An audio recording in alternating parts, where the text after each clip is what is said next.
So, of all the views on this drawing, the isometric views, they don't help at all because you really can't like align them in any way.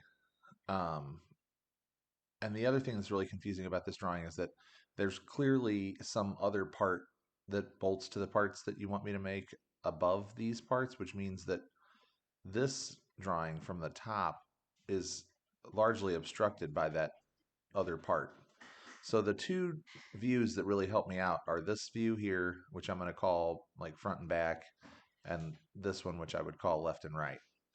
And you can see where I've lined up the part that I made. First, I did a mirror image of it, and then I lined it up with, you can see where it bolts onto the gripper. I can kind of understand what's going on. You can see the spring, which lines up with my little nubbins, but something is amiss because this pin doesn't line up with anything. Now, maybe there may be part of that larger piece on the top that I talked about it being in the way. Maybe that pin lines up with something, but I can't make heads or tails of it. But the real problem, and I'll show you the other view, I got that to line up pretty good too.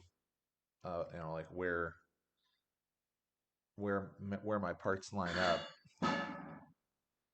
That's my dog in there being rude. Um, the real problem is this view here.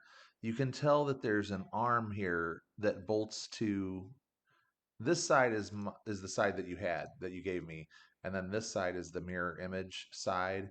It must have a bolt pattern for this arm to bolt onto it, and without having that arm or knowing how that works, I don't think I'm ever going to be able to figure out what that bolt pattern is. I just don't think I can make heads or tails of this enough to make that other piece. If I had access to the machine, I'd probably take that arm off of an existing part. Um, I could figure it out if I had access to the machine. So hopefully you've got some time that you can shut that machine down, and I'll draw the other pieces and make sure everything meshes together. Um, I'll talk to you guys soon.